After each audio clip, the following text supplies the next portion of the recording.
Good evening, everyone. It is once again Ted the Speed Learner, and you are on the only channel that will not ever tell you to please hit the subscribe button or hit the like button. And I'll tell you why. Because even though it's nice when you do that kind of stuff, and I really would like for you to do that, the thing is, it won't help my videos get shared anywhere. Okay? It's nice to have those things, but it's not going to get my video shared anywhere. How do you get this video shared? Well, one, you can share it yourself, or two, you could do one of two things. You can help me increase the watch time of this video by watching the video all the way through, or you can leave me a nice comment in the comment section below. YouTube needs to see that my videos keep you guys on their platform, and if they see that, they'll share my videos. Otherwise, they won't. Alright, so, you say, okay. So then, if you really want to help this video, make sure that you watch it all the way through and leave me a nice comment. Alright, now the other thing I'm going to say to you is please, if you want to read any of my Kindle books, I got 5 Kindle books on Amazon, let me know. I'll leave you a hyperlink in the comment section below. You can click on that and read them for yourself. They're $5 a book. Go get them. Anyway, so what is the topic of this particular video? Well, have you ever wondered how a hard drive in a computer works? It's not that hard. Now, for solid state drives, it's a little different. But if you have one of these older hard drives, well, I'm going to tell you exactly how they work.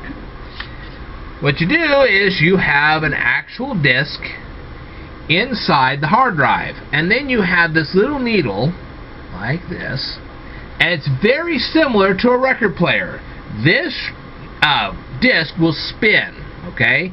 And this needle will pick up on whatever it is that it comes off the disc, and then it will transfer it back to either the CPU or the hard drive or random access memory or whatever, okay?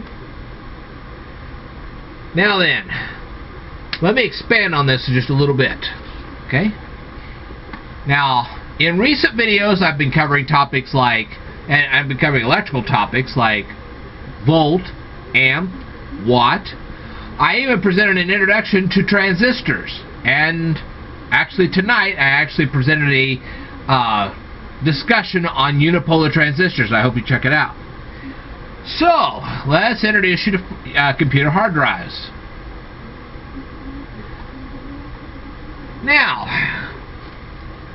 I'm going to start this history lesson with a guy, and his name was Reynold Johnson.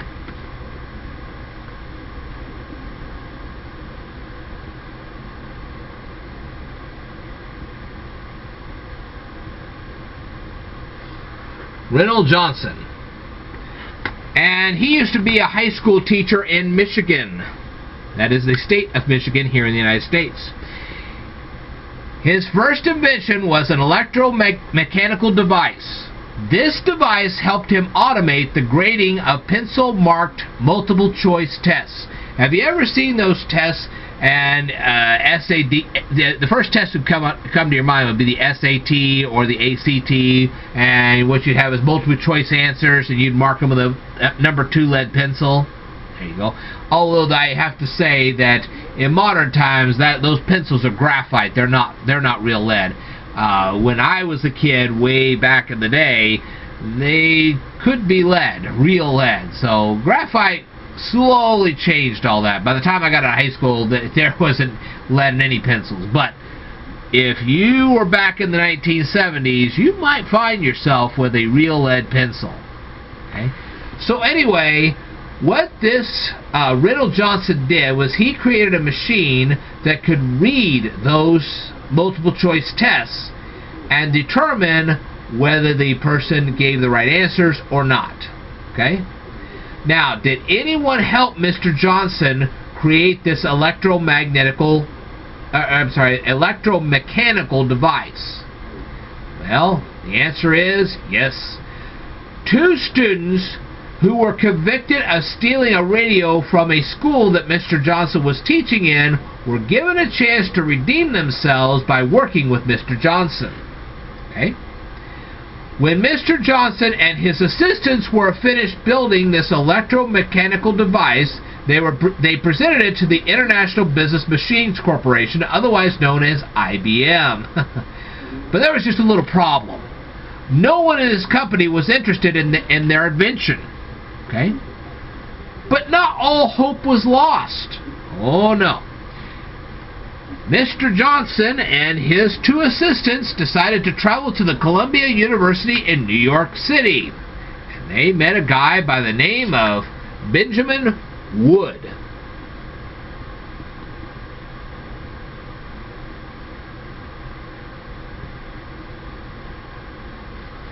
There you go, Benjamin Wood. Alright, now this guy, this Benjamin Wood, was a professor at Columbia University. Now, Professor Wood was a consultant to the International Business Machines Corporation, otherwise known as IBM. So Professor Wood said, oh, you know what, I'm going to go over to IBM and I'm going to present this machine to them again.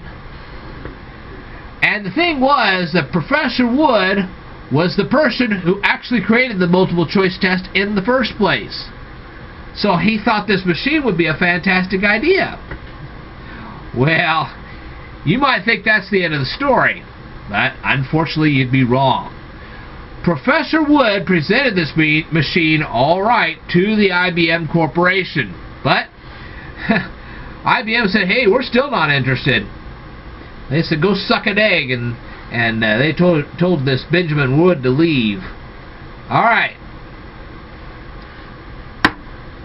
It wasn't until the machine was presented to another man, and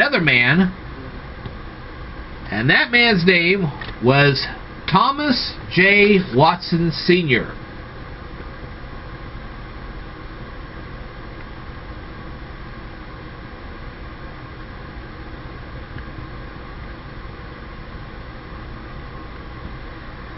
There's Thomas J. Watson Sr. When this electromechanical machine that could read these multiple choice tests was actually presented to Thomas J. Watson Sr., well, this guy, this Mr. Watson Sr., was involved with merging punch card time clocks. Okay, he was merging he was merging punch cards and time clocks and scales all together. Why? Don't ask me. That's what he was doing. So Mr. Wood presented this electromechanical device to Mr. Watson, and Mr. Watson said, hey, this is fantastic, I want this. Okay? So, with IBM seeing that Mr. Watson liked this device, they said, alright, we'll go ahead and make it. So they hired Mr. Johnson on the spot. He invented many machines that IBM marketed, but his greatest invention wouldn't be created until after World War II. In 1952, the management team of IBM sent Mr. Johnson to San Jose, California. Wasn't that nice of him? So instead of having to deal with the blizzards of Michigan, now he had to deal with the earthquakes of California. Interesting.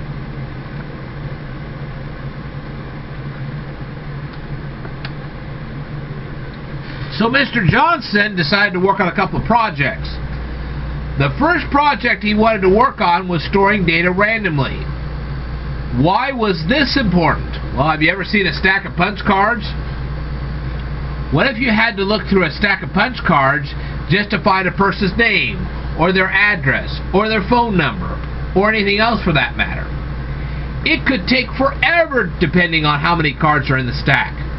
Storing data randomly could make data retrieval much faster. But there is one other project he wanted to work on. He wanted to store data on laminated discs. So, Mr. Johnson created the IBM 305 RAMAC. And I bet you've guessed by now that RAMAC is an acronym. It represents the words Random Access Method of Accounting and Control. There's a mouthful. So, let me write this down for you. so you know what I just said.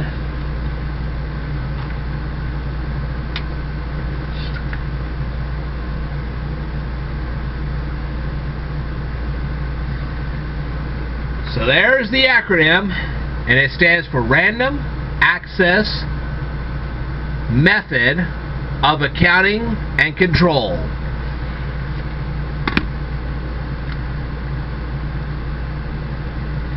Are we having fun yet? The IBM 305 RAMAC became the first random access disk drive. It could access data in literally seconds. Now, how does that work? Well, because computers at that time were able to finally store electrons onto transistors. Okay?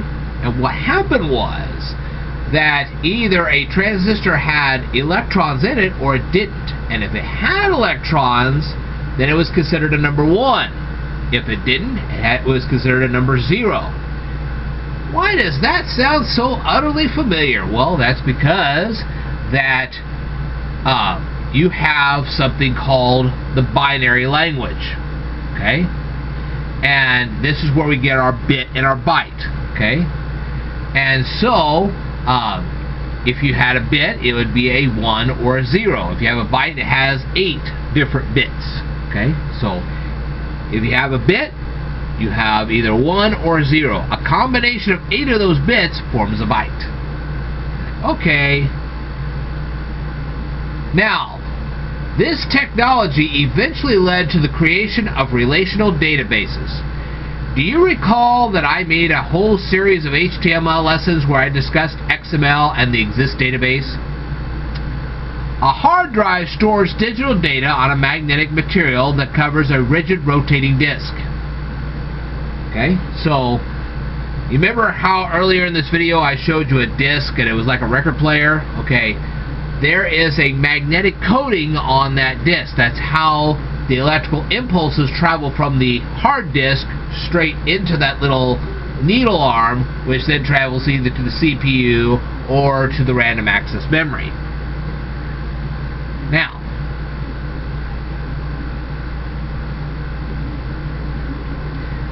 on a hard disk drive, what you have is something called a head, which is sort of like the needle on a record player.